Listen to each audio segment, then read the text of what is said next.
name is Amy Douglas and I am a storyteller from England. I'm here at the Marrakech International Festival, which is just a joyous celebration of story from around the world.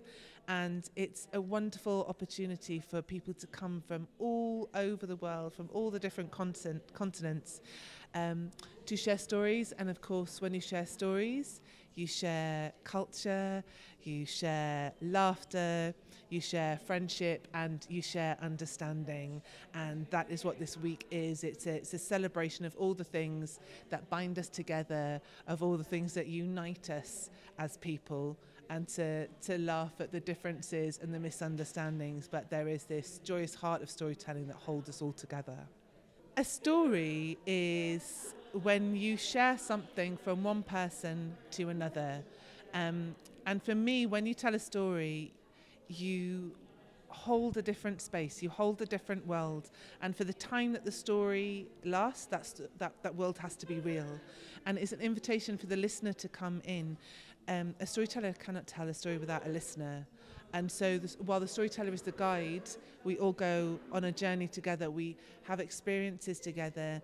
And although we might not be able to bring anything physical, we can't bring anything in our hands together, we all come back from that experience a little bit different, a little bit changed, because we have shared that journey between us. So today it was about women storytellers, but actually as well it was about I think the actual on the title was Early Women Folklorists, and that's a subject that is quite dear to my heart, because where I live is a very particular place, and I know that I am standing on the shoulders of some really strong and powerful and compassionate women. So there was a time at the end of the 1800s where I think a lot of people realised in lots of different places, certainly in Europe, maybe not so much the rest of the world, I don't know so much, but in Europe, that there was this wealth of stories and songs that had always been taken for granted until this point when they were starting to die away. People were moving away from the places where their families had lived for generations to find work. They were going to the cities, and newspapers were coming in, and people were terrified that with the printed word and people moving, the stories and the songs were beginning to be lost. And so there was a generation of folklorists who started to collect those stories. And I think that there was a big difference between the men and the women.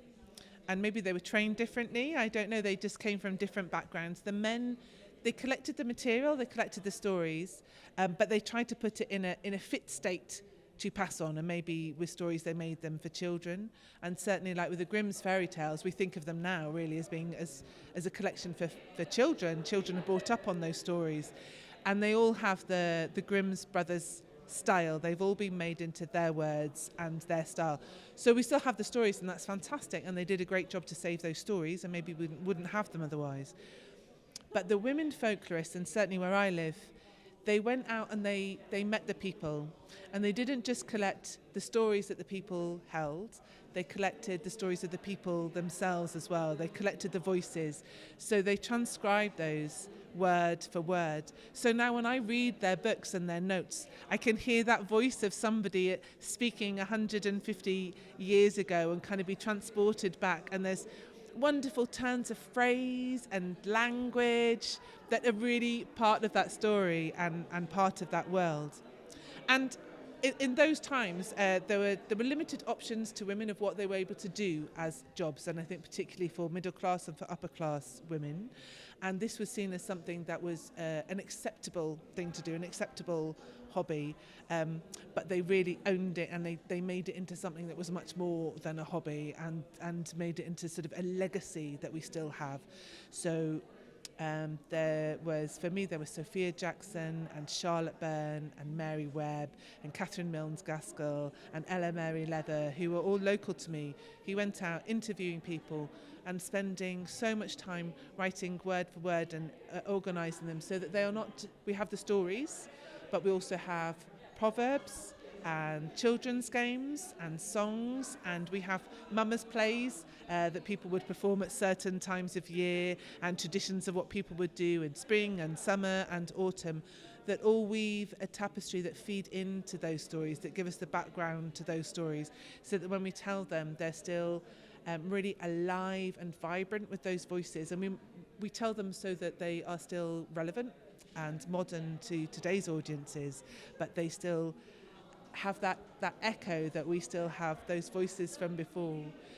So there's something that often storytellers will say is that when you tell a story, all the people who told that story are sort of standing in a line behind you. And sometimes when a story is written down, that line is broken. But for the women folklorists that I've been lucky enough that have recorded the stories of the land where I live, I can feel their voices, but also the voices of the people that they recorded. And when you go into a story, there is this timeless place where we can connect and we all exist at the same time.